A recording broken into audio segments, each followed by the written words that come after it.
আজি জুবিনদাৰ মৃত্যুৰ এমাহ পূৰ্ণ হৈছে আৰু সেই উপলক্ষে আমি আজি শ্ৰদ্ধাঞ্জলি অনুষ্ঠান আয়োজন কৰিছোঁ আৰু আমাৰ শ্ৰদ্ধাঞ্জলি অনুষ্ঠানটোৰ মূল কথাটো হৈছে জুবিনদাৰ ন্যায় লাগে আৰু ইতিমধ্যে আপোনালোকে দেখিছে যে জুবিনদাৰ ন্যায় দিয়াৰ ক্ষেত্ৰত চৰকাৰে হেমাহি কৰিছে আৰু পলিটিক্স কৰিছে। জুবিনদা আমাৰ হিয়াৰ আমঠু আমাৰ জাতীয় স্পন্দন আচলতে জুবিনদাৰ ক্ষেত্ৰত যি ধৰণৰ পলিটিক্স আৰম্ভ হৈছে সেইটো কোনো কাৰণতে অসমৰ ৰাইজে আচলতে গ্ৰহণ নকৰে। যিটো সময়ত অসমৰ ৰাইজে জুবিনদাৰ ন্যায় বিচাৰিছে এই সময়ছোৱাত আচলতে এই পলিটিক্সটো কিয় কৰিব লাগে? জুবিনদাই নিজে কৈ থৈছে যে পলিটিক্স নকৰিবা বন্ধু। এতিয়া জুবিনদাৰ নামত বিজেপিয়ে হিমন্ত বিশ্ব শৰ্মাই ময়ো জুবিন আমিও জুবিন বুলি ধেমালি কৰিব আহিছে নেকি? ধেমালি নহয় দেই, এইবিলাক নহ'ব। অসমৰ জাতীয় আন্দোলন চলিছে, জুবিনদাক ন্যায় লাগে। কি পৰিস্থিতিত ছিংগাপুৰত সেইদিনা কি ঘটনা ঘটিছিলে, কেনেকৈ আচলতে এই সিদ্ধাৰ্থ শৰ্মা শ্যামকানু মহন্ত এই দালালকেইটাই কেনেকৈ জুবিনদাক হত্যা কৰিলে তাৰ উত্তৰ আমাক লাগে আৰু এই হত্যাকাৰীবিলাকৰ ফাঁচি আমি অপেক্ষা কৰি আছোঁ। ইয়াত আপুনি হিমন্ত বিশ্ব শৰ্মা ময়ো জুবিন বুলি ক'লে অসমৰ মানুহে আপোনাক মানিব নেকি? জুবিন ইমান সহজত হয় নেকি? জুবিনদা একক আৰু অনন্য, জুবিনদা ওৱান এণ্ড অনলি। বেলেগ জুবিন হ'ব খুজিলে জুবিনদা হৈ নাযায়। জুবিনদাই নিজে কৈ থৈ গৈছে জুবিনৰ গান গালেও জুবিন হৈ নাযায়। জুবিন এদিনত হোৱা বস্তু নহয়, 100 বছৰ হ'লেও জুবিনদা হ'ব নোৱাৰে। গতিকে সেই কথা জুবিনদাই নিজে কৈ থৈ গৈছে আৰু এই মুহূৰ্তত এই জুবিনদাৰ ক্ষেত্ৰত আপোনালোকে দেখিলে যে জুবিনদা জুই আৰু পানীৰ পৰা আচলতে দূৰত থাকিব লাগিছিলে আৰু জানি শুনি সিদ্ধাৰ্থ শৰ্মা নামৰ এই কালপিতটোৱে আৰু আপোনাৰ শেখৰজ্যোতি গোস্বামী, শ্যামকানু মহন্ত তেওঁলোকে জানে আপোনাৰ নেমকেয়াৰ হস্পিটেলত যেতিয়া এই ডক্টৰ যিগৰাকীয়ে আচলতে তেওঁৰ ট্ৰিটমেণ্টৰ তত্ত্বাৱধানত আছে তেওঁ কৈ থৈছিলে জুবিনদা দীৰ্ঘজীৱী, জুবিনদা বহুত দিন জীয়াই থাকিব বুলি কৈছিলে। জুবিনদাই যদি জুই আৰু পানীলৈ নাযায় তেওঁ কেতিয়াও আচলতে মৃত্যু নহয়। জানি শুনি তেওঁলোকে পানীলৈ লৈ গ'ল, যিগৰাকী আচলতে পানীত দূৰত থাকিবলৈ কৈছিলে। গতিকে সেইসকল হত্যাকাৰী হয়নে নহয়?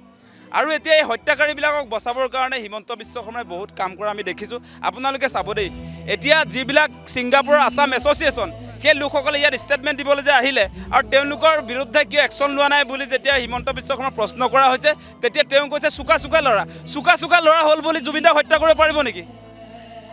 চোকা মেধাৱী ল'ৰা ছিংগাপুৰত থাকিলে বুলি জুবিনদাক হত্যা কৰিব পাৰিব? সেইবিলাক নচলিব। জুবিনদা আমাৰ প্ৰাণৰ স্পন্দন, জাতীয় সম্পদ, আমাৰ হিয়াৰ আমঠু। অসমবাসীৰ ৰাইজে জুবিনদাক হত্যাকাৰীবিলাকক চোকা আপুনি কৈ থকা হৈ থাকিলেও আপোনাৰ মেধাৱী হ'লেও কোনো কাৰণতে জুবিনদাৰ হত্যাকাৰীক অসমবাসীয়ে ক্ষমা নকৰে, তেওঁলোকক ফাঁচি আমাক লাগিব। আৰু এতিয়া আপোনালোকে দেখিছে যে ছিংগাপুৰত যি আৰক্ষীৰ তদন্ত চলিছে তাত কৈছে অসমবাসী ৰাইজৰ যি কথা তাৰ বিৰুদ্ধে।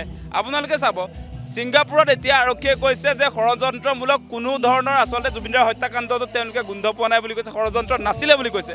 আপোনালোকে নাজানে ন, আপোনালোকে জুবিনদা কোন সেই কথা বুজি নাপায়। জুবিনদাৰ আপোনাৰ ডাক্তৰৰ আচলতে ষ্টেটমেণ্ট কি জুবিনদাক লৈ সেই কথা পুলিচে জানে নেকি?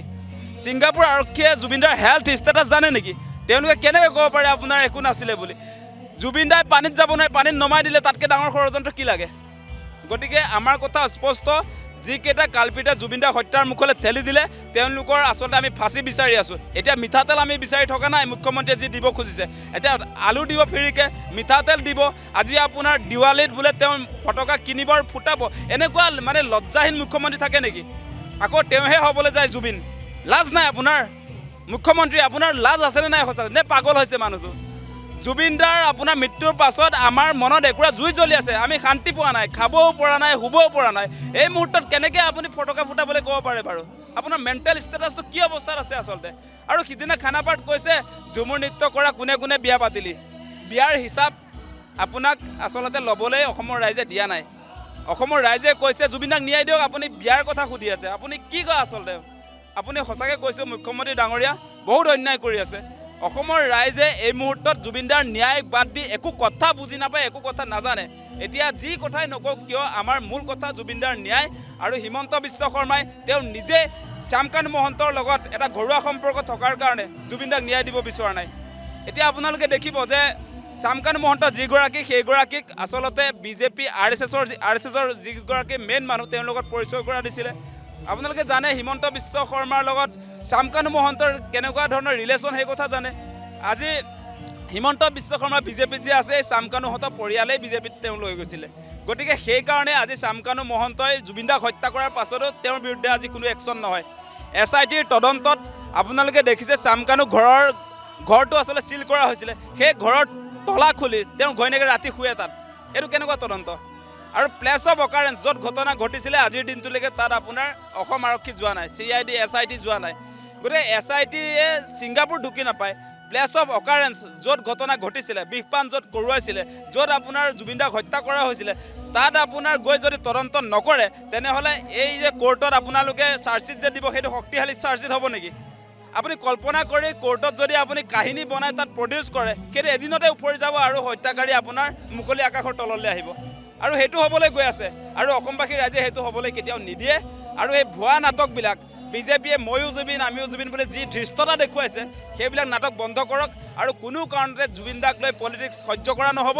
আমাৰ জাতীয় সংগ্ৰাম #জাষ্টিছ ফৰ জুবিন গাৰ্গ সেয়া ৰাজপথতো হ'ব। এতিয়া ইতিমধ্যে ছ'চিয়েল মিডিয়াত 2 মিলিয়ন অতিক্ৰম কৰিছে, আৰু তাৰ বিৰুদ্ধে তেওঁ বিজেপিয়ে আপোনাৰ অসমবাসী ৰাইজৰ বিৰুদ্ধে জুবিন দাৰ বিৰুদ্ধে তেওঁলোকে আন্দোলন কৰিব। জুবিন দাৰ আদৰ্শ প্ৰচাৰ কৰিম বুলি কয়, আৰু জুবিন দাৰ আদৰ্শ প্ৰচাৰ কৰা মানুহবিলাকৰ আপোনাৰ ৰাতিপুৱা শুই উঠাৰ পৰা ৰাতিলৈকে হিন্দু মুছলমান নহ'লে আপোনাৰ ৰাতি টোপনি নাহে। সেইবিলাক কেনেকৈ জুবিন দাৰ প্ৰচাৰ কৰিব?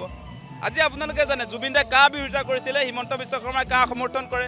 জুবিন দাই মানুহৰ কথা কৈছিলে, জুবিন দাই ধৰ্ম আপোনাৰ ভাষা এইবিলাকক লৈ আপোনাৰ কেতিয়াও আচলতে মানুহৰ মাজত ক্লাছিফিকেশ্যন অনা নাছিলে। এতিয়া হিমন্ত বিশ্ব শৰ্মাই বোলে জুবিন দাৰ আদৰ্শ প্ৰচাৰ কৰিব। কি আদৰ্শ প্ৰচাৰ কৰিব? যদি জুবিন দাৰ আদৰ্শ প্ৰচাৰ কৰে তেনেহ'লে আপোনালোকে প্ৰথম দিনটোত কা বাতিল কৰিব লাগিব। আপোনালোকে হিন্দু মুছলমানৰ ৰাজনীতি নকৰোঁ বুলি আচলতে সংবাদমেল পাতি আপোনালোকক মাতি আনি তেওঁলোকে ঘোষণা কৰিব লাগিব। সেয়া জুবিন দাৰ আদৰ্শ আছিলে। জুবিন দাই নিজে কৈ থৈ গৈছে মোৰ কোনো জাতি নাই, মোৰ কোনো ধৰ্ম নাই। বিজেপিয়ে পাৰিব নাই সেই কথা ক'ব?